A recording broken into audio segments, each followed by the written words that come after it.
Hi friends, स्वागत है आप सभी का यूपीएससी लवर चैनल पर। आज हम जो है बीए थर्ड ईयर के एंशिएंट हिस्ट्री के थर्ड पेपर यानी कि भारतीय इतिहास और दर्शन के चैप्टर पर से जो क्वेश्चन बन सकते हैं उस पर हम लोग डिस्कस करेंगे। ओके, तो आज हम लोग प्राचीन इतिहास के थर्ड पेपर यानी कि भारतीय धर्म और दर्शन से जो क्वेश्चन बन सकते हैं, मॉडल पेपर बन सकते हैं, उनके बारे में हम लोग डिस्कस करेंगे। क्योंकि हम लोग को पता है कि इस बार मैक्सिमम चांसेस है कि हम लोगों के एग्जाम जो हैं कैसे हों, ऑब्जेक्टिव टाइप के हों। ओके, तो हम लोग स्टार्ट करते हैं। तो जैसा कि आप लोगों को पता है कि हमारा जो प्राचीन इतिहास का थर्ड पेपर है उसका पहला चैप्टर सिंधु घाटी सभ्यता का धर्म और दर्शन है। तो इसमें इस प्रकार के क्वेश्चन बन सकते हैं, जैसे सिंधु घाटी सभ्यता को किस काल में रखा जाता है?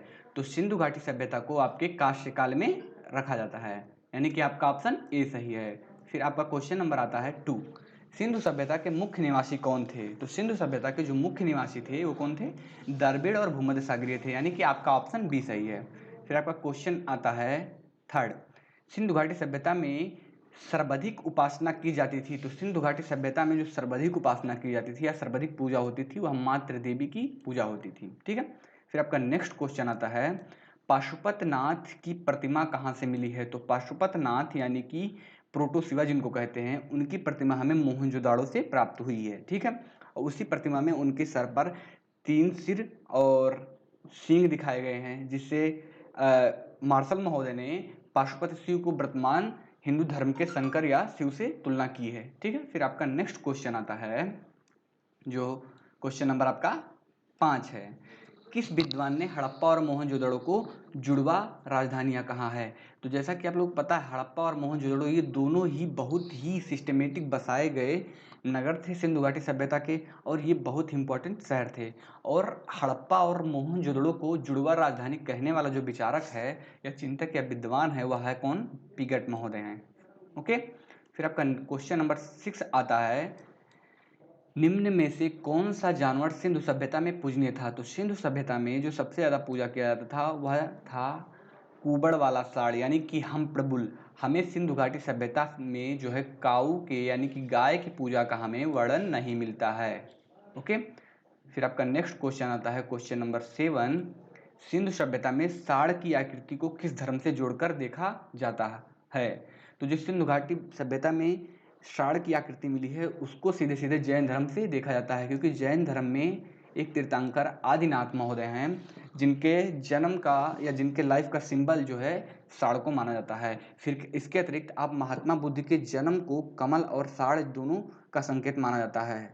ठीक है, तो इस ऐसे आप देख सकते हैं कि इसका संबंध जो है बुद्ध और जैन धर्म दोनों से है, लेकिन जो सबसे ज्यादा विद्वान इस पर जोर देते हैं वो आपका है जैन धर्म से संबंधित बताते हैं। ठीक है, फिर आपका नेक्स्ट क्वेश्चन आता है क्वेश्चन नंबर 8, निम्नलिखित में से कौन सी आकृति पशुपत शिव के मोहर पर है? तो पशुपत शिव के मोहर पर जो है 3 सिर और 3 सिंह दोनों मिलते हैं, यानी कि आपका ऑप्शन सी सही होगा।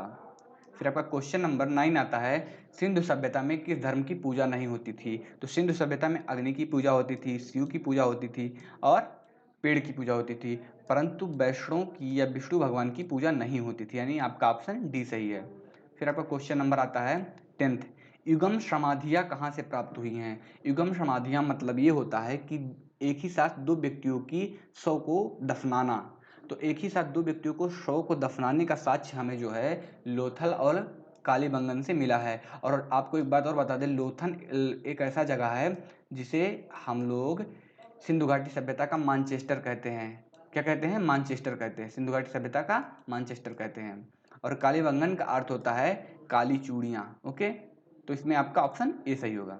ठीक है, फिर आपका क्वेश्चन नंबर आता है 11, सिंधुवासी मिठास के लिए किस खाद्य पदार्थ का प्रयोग करते हैं?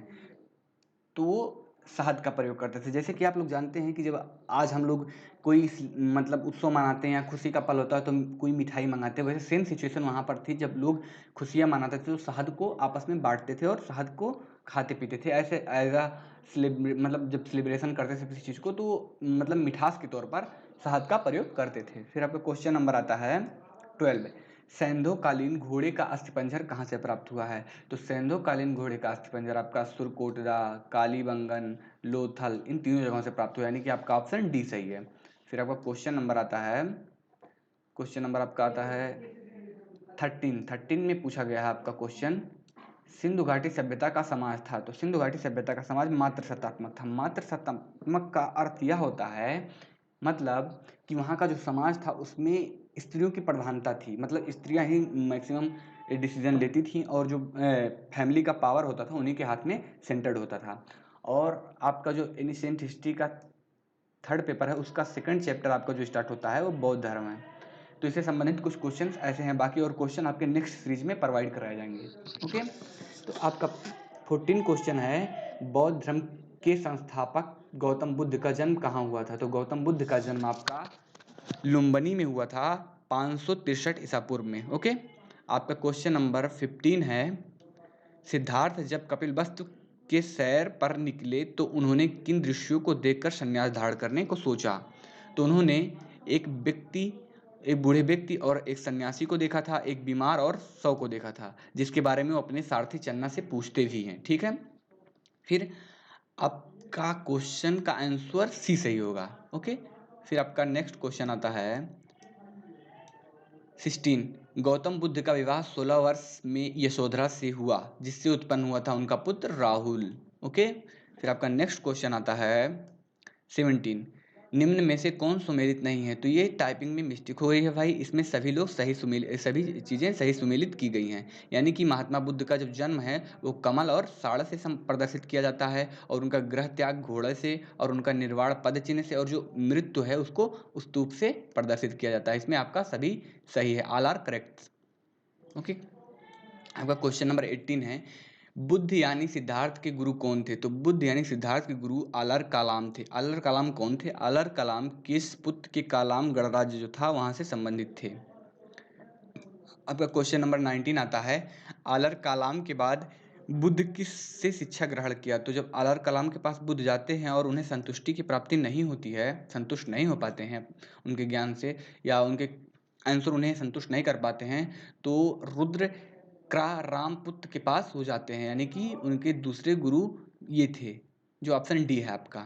ओके, फिर आपका क्वेश्चन नंबर 20 आता है, 20 में महात्मा बुद्ध को ज्ञान की प्राप्ति जन्म निर्वाण किस दिन हुआ था। तो महात्मा बुद्ध को ज्ञान की प्राप्ति जन्म और निर्वाण एक ही दिन हुआ था, वैशाख पूर्णिमा। इसीलिए जो बौद्ध धर्म के अनुयायी हैं वैशाख पूर्णिमा को बहुत ही उत्साह के साथ मनाते हैं।